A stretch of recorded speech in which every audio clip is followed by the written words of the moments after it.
Look at that sunrise.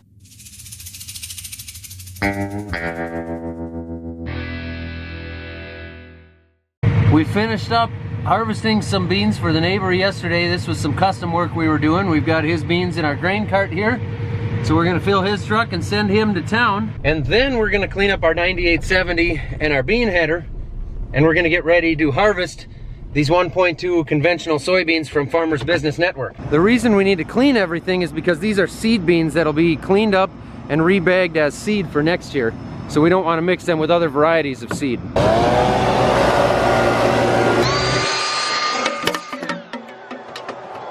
Oh no!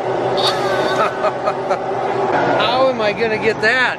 We got the head blown off. Now we're gonna run everything through that we can to clean out the insides as much as possible.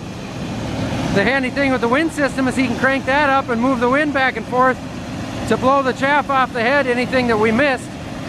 So that helps get that clean. And now we'll climb up in the grain tank there after he runs the unload auger, clean up as much as we possibly can. Now we're gonna run some end rows through it just to make sure we clean it through, and whatever beans are in there are these seed beans. Anna, move it. No, don't just walk directly in front of the tractor all the time. Get on out of here! Yeah! The green cart went empty, so I had to switch over to the J&M, which is actually a lot handier because I got such an adjustable spout on it. Off he goes. We putting another camera in? Put another camera in. So we're gonna use this cart for seed beans. It needs to be cleaned out, so I got my tools in there, but it's about 10 feet and I don't have a ladder. You wanna put me on your shoulders, Jim? Just hoist me up in there?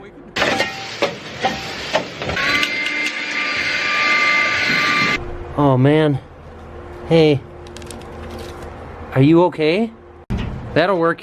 You think you could just weld that aluminum ladder to the deal there and then we don't have to do this again? You can just put ties.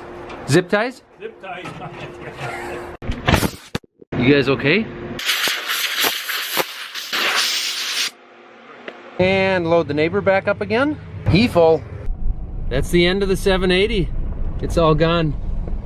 I'll never see it again. We got Jim going over here. Got a combine being fixed there and the neighbor needs to be loaded again. And I got a guy chasing me. And I got new cameras going in.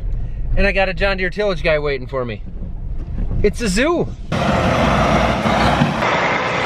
haven't gotten it stuck yet? Look at what some of these news reporter guys will do to get the story. It's all about the shot, you know? Us YouTube guys, we can relate. News interview is done. Now I gotta go load up the neighbor again. I got White Lightning underneath me. Sam and I are headed south to go demo a new piece of John Deere tillage equipment that I'm pretty excited about. Here's our main approach for the field, but there's a little tiny one over there that nobody ever uses that they parked the tractor next to. Sam, Yes. you know the approach over there was for gravity wagons hauling wheat in 1954? It was also for Dodge Ram 4x4s. What do we have here?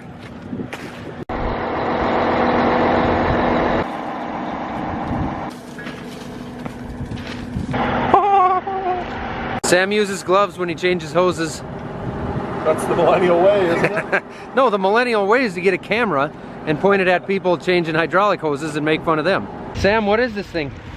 This is our 2680H high-speed disc. So this is going to be our very highly productive disking tool. It's become very popular just because the acres you can cover and the amount of residue that you can manage with something like this. Can I got a 120 here and 200 down the road. Can I get 320 acres done today? Oh, It's almost 1 o'clock. I mean, with this as a 35-footer, we could probably do about 50 acres an hour if we get it up to speed, which is going to be 10 plus miles an hour. Nice. I was kind of joking, but now it's a goal. Yeah, we're here to make tillage fun again. Let's do it. Tillage has always been fun. To me, yes. To you, yes. Yeah. To some people, it's always just been a, you know, let's not get into it. All right, let's check our job. We got a few frozen lumps out here. It's a little bit froze yet, I think. I think we're in a solid 5 inches. What? No, That's what she said. That's, oh, no, it isn't. Well, you were talking about the tillage. Yeah, no, the tillage, yeah. That's what I was referring to. Yeah, no, it looks about that. Sam, what kind of situation would this be an advantage for? Why would guys want to run this? Well, this is going to be probably the baddest residue management tool that's on the market. So you want to, bad isn't good, right? Baddest? That, like 2Ds. Yeah. Like bad to the bone. Yeah, like, yeah. But this is going to be something that it's strictly a residue management tool. We can run anywhere from 2 to 6 inches deep, and that's really kind of your gauge on how much residue you're burying. Yep. The deeper, the more residue cover you're gonna have. But there's not a tool on the market that you can cover as much ground and do as much residue management in one pass as this one right here. So this one's 35 feet. Yep. We got a 9620 RX. And we got some hills, but it's everything it wants to pull. And this, it's hard. It's semi-frozen ground, and so that plays a bit of a factor there. But we go up to 45 feet, but again, a guy with a 45-footer is going to need probably some lighter soils if they're going to be wanting to go, especially go deeper. Right. How much smaller can you get them? We go down to 8 feet. 8 feet? Yeah. So you can pull that at like 40 miles an hour with a pickup? Yeah, you put it on like your snowblowing tractor. Yeah. So you can get 2 guys out, You just use a garden tractor. Jim can run this one, and then you can get in your utility tractor and get a little bit more done that That'd way. be fun, yeah. A little side-by-side action. Give us a quick rundown on the machine here. So we have the 2 sets of blades and the rubber rollers, which you said we can get different. You don't have to go with the rubber rollers. There's other options there. Yeah, so you're so tall that I can't find you on my camera. Yeah, can you stand like that? Squat. Like I'm giving a pep talk for the team. All right, boys. Look at him squat down to my height of 6'3". My knees can't handle it anymore. So we got the 2 sets of discs. So the front disc depth is controlled by the front wheels, obviously, but the rear disc depth is actually controlled by the rear attachment. And in this case, it's a rubber roller.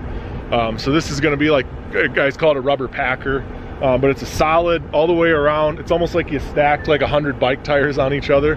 That's the visual you get there. Yep. But that rubber packer is going to come around. We have constant ground contact with that. These ridges in here actually do a pretty good job of pinning residue down. So if that's important, to your tillage pass, is kind of anchoring the residue back down. This does an extremely good job of that. Well, it breaks up the lumps really well too. It's it's pretty smooth compared to like the deep ripper we're using. And especially for a seed, if you're going to use this in the spring for a seed bed pass, this would be a really good, rear attachment for that. So this would be an option for that as well? For seed bed ahead of planting? There's a lot of guys that will run these in the fall and then run it again in the spring and plant right into it. So we also have the cage roller option, which is basically just a gigantic rolling basket. It's a 25-inch diameter rolling basket with, I think it's 1.25 inch solid steel bars running all the way across it. So that's going to work it's almost like a big bingo wheel rolling around. So it's going to do a lot of mixing, rolling around clods and mixing residue. So it works really well for breaking up clods that way, because it just bounces around in there. And then that big basket really helps, especially at speed, to, it doesn't plug up. So those are kind of your 2 main options that we see around here. Sure. Okay, tell us about the blades and the rubber sausages. So we have 2 different blade options up front here. You have the notch blade. So the notch blade is going to be, you kind of. Is that like Notch Johnson? Notch Johnson? Notch Johnson, the old Howard Stern TV show. He was the lifeguard. I didn't watch that film. But the notch blade, traditional notch blade, it gives you more surface area to capture and chop residue. So it's kind of your chopping blade up front, and then the smooth blade in the back on this unit is going to be the one that's going to give you a consistent soil throw, maybe give you a little bit finer, better, consistent field finish. We can put a notch configuration on here as well if say you don't chop your stocks and you really want all the chopping action out of a notch blade. We can do that. But kind of the interesting thing about this tool is that it doesn't run on a C-shank or on a spring mechanism. Its torsion or its suspension is actually these 4 rubber torsion elements, or I like to call them sausages. Rubber sausages. And Zach thinks that's funny. It's just a good visual. It's like a sausage. Yep. But it has 4 of those that you bolt to the frame, and then that acts as its suspension. So basically exactly like a trailer axle, torsion axle. Exactly. Yeah, so each one of the blades can react individually to an object like a rock or something like that. So we have, you know, very little issues running over rocks just because each one of those blades can respond on its own. Can you run over red tractors?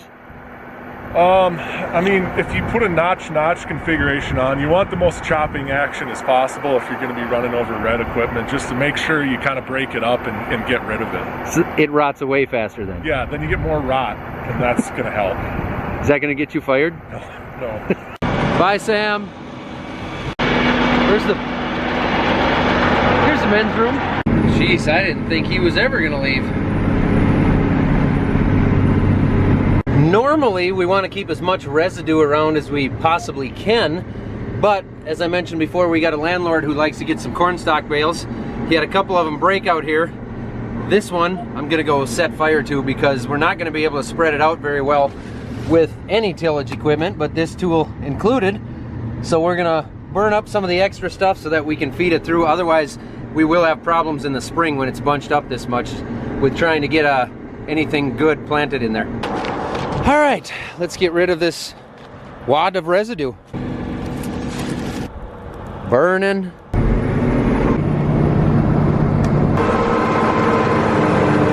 So the purpose of this machine is, number one, to be able to drive fast and cover a ton of ground. Number two, we can do fall tillage and spring tillage and get a good, nice, smooth seed bed. Number three, we can do a little bit of lighter tillage in the fall like this. We're not going nearly as deep as we would with our deep ripper. So we're going a lot more shallow. We're leaving a lot more root structure in the ground, which is ultimately better for the soil.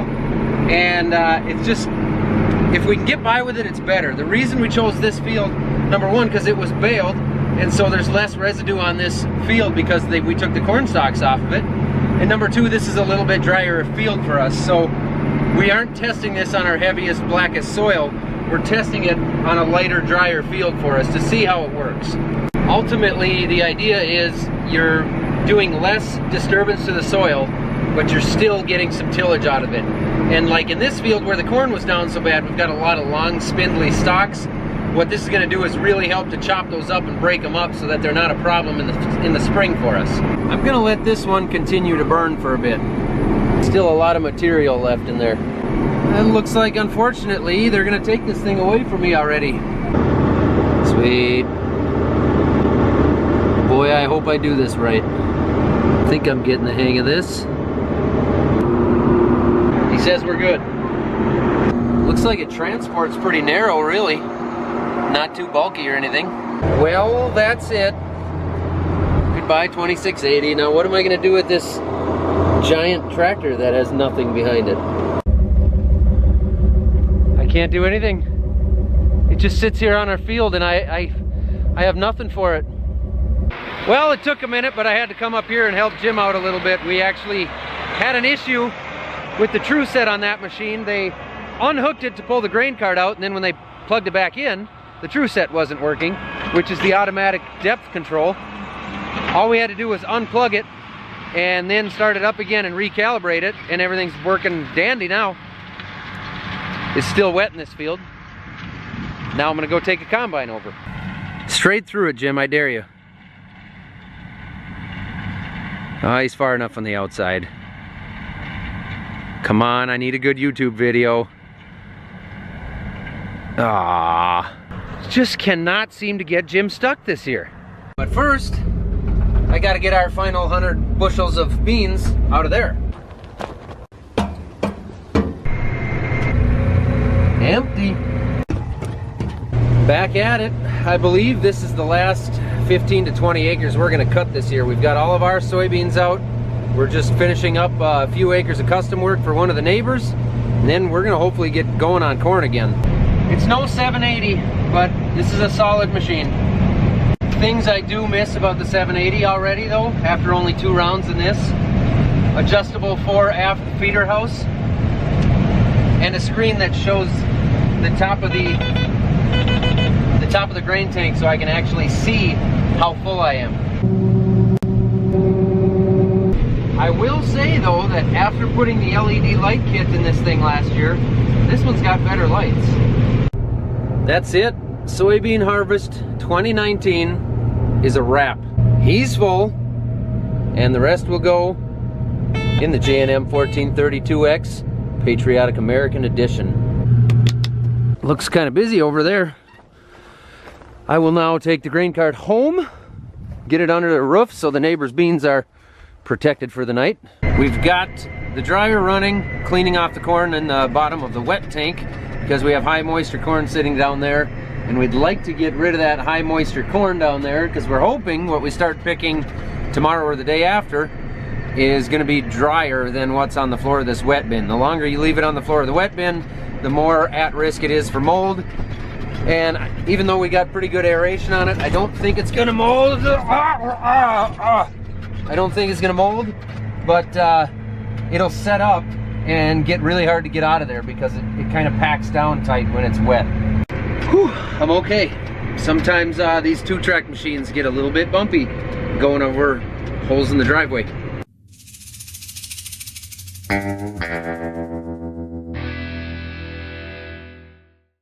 Onyx, What? did you get enough candy? No. This is not enough candy? There's like 75 pounds of candy here. I found some more candy. Good grief. I Did you found get some more enough? candy. No. You didn't? No. Yeah, you poor kids.